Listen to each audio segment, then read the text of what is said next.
Monseigneur Joseph Démès-Noblat, bonjour. Bonjour Hélène, bonjour à tous. Donc, nous nous retrouvons pour notre émission hebdomadaire Fait d'établir une prière. La semaine dernière, nous avons parlé de la messe et tout particulièrement de la communion. Et aujourd'hui, j'ai une question délicate. Quand on ne peut pas aller communier, quand on est dans une situation, par exemple dans une situation matrimoniale qui ne nous permet pas d'aller communier, ou quand on n'a pas encore été baptisé, qu'on est encore sur le chemin, ou qu'on n'a pas encore fait sa première communion et qu'on est dans un chemin de catéchuménat, comment est-ce qu'on peut vivre au maximum ce temps de rapprochement du Seigneur? Alors en fait, il est vrai que l'Église a mis quelques conditions à l'acte même de la communion. Parfois des gens disent oh, non, il n'y a pas besoin de toutes ces conditions, c'était pas la volonté du Christ, mais quand même, d'abord, Saint Paul nous dit par exemple qu'il faut savoir distinguer le pain eucharistique du pain ordinaire. L'acte de communier est effectivement un acte important, conséquent.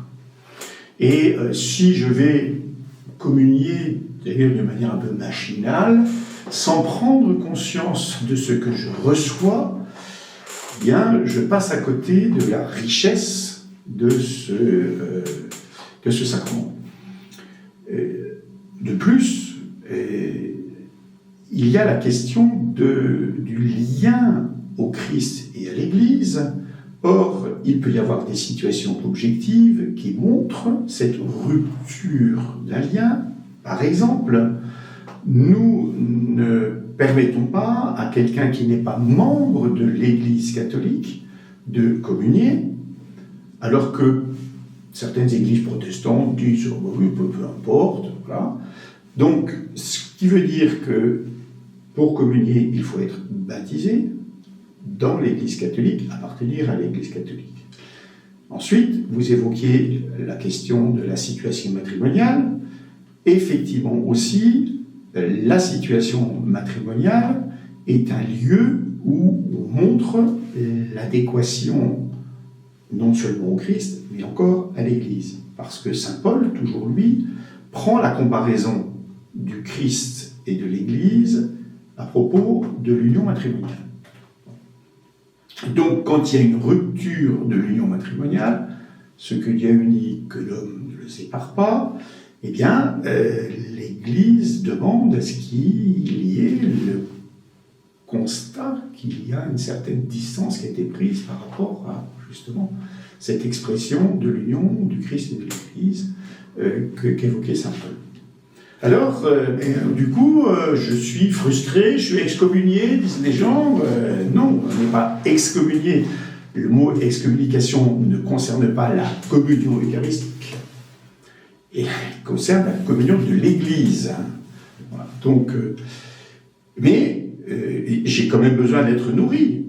Et de fait, alors, comme le rappelle encore Jésus, l'homme ne vit pas seulement de pain, mais de toute parole qui vient de la bouche de Dieu. Donc j'ai une première nourriture qui est la parole de Dieu. J'aime beaucoup d'ailleurs dans certaines paroisses, l'habitude a été prise à côté au moment du geste même de la communion, à côté du prêtre ou du diacre ou du laïc qui donne l'Eucharistie, il y a une personne qui tient une corbeille avec des extraits bibliques, des petits versets bibliques. Et donc, la personne qui vient dans la file, vient chercher et prend qui peut la nourrir aussi pendant la semaine. Voilà. Ensuite, nous avons aussi, et l'Église l'a développé depuis longtemps, ce que l'on appelle la communion de désir. C'est-à-dire que si je ne peux pas matériellement recevoir le pain eucharistique, je peux spirituellement aussi chercher à m'associer encore davantage. Et donc là, ça veut dire quand même qu'il y a un engagement. Je vous disais tout à l'heure, recevoir le pain eucharistique n'est pas un geste banal. Parfois on insiste, il y a des gens qui disent « Ah oui, mais l'Eucharistie c'est le repas, c'est le partage, et voilà ». Et il oublie que celui que nous recevons n'est pas n'importe qui. Et que ça va au-delà. Il y a un élément de partage, c'est vrai, oui, il y a un élément de convivialité, mais ça va bien au-delà. Or, par la communion de désir, je peux exprimer mon intention de vivre au mieux, donc en conformité avec ce que le Seigneur attend. Je sais que je suis pécheur, et donc ça ne sera jamais parfait, mais au moins je peux, du fond de mon cœur, redire finalement cette prière de Saint Pierre, Seigneur, tu sais tout, tu sais bien que je t'aime. Voilà. Mais ça, c'est le... Et donc, c'est comme ça que va s'exprimer cette communion de désir par un ferme propos, si vous voulez, en quelque sorte, hein, d'essayer dans la semaine qui vient de faire au mieux comme le Christ le veut. Parfois, je peux aussi ne pas... parce que je suis bloqué. Je suis dans le lit, à la maison, peut-être que personne ne viendra m'apporter la communion, voilà. Au mieux, je peux regarder la messe à la télé, et à ce moment-là, je peux vivre tout de même cette communion de désir. Voilà. Une manière de dire, Seigneur, entre tout de même dans ma vie.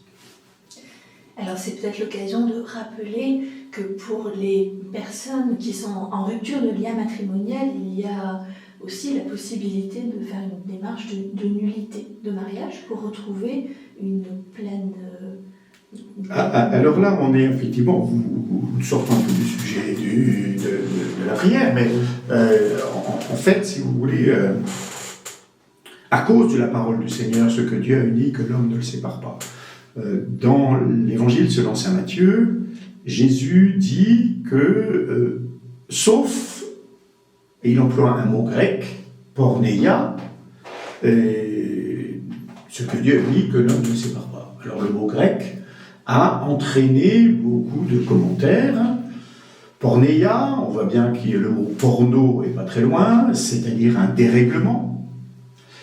Et nous, catholiques, nous l'avons interprété sauf union illégitime. Quand, par exemple, nos frères orthodoxes, eux, l'ont interprété sauf adultère. Et ce qui fait que les conditions ne sont pas tout à fait les mêmes. Nous, union illégitime, cela veut dire qu'il faut vérifier la légitimité de l'union. Et à ce moment-là, évidemment, ce n'est pas moi qui peux dire mon union était illégitime ou légitime, voilà.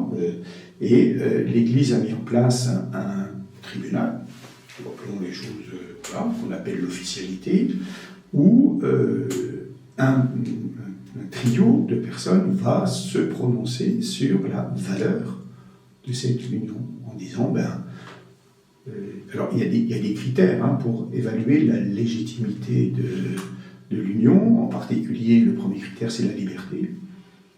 Quelle était la liberté des deux, parce que dans une union on est deux, donc voilà, quelle était la liberté des deux. Quel était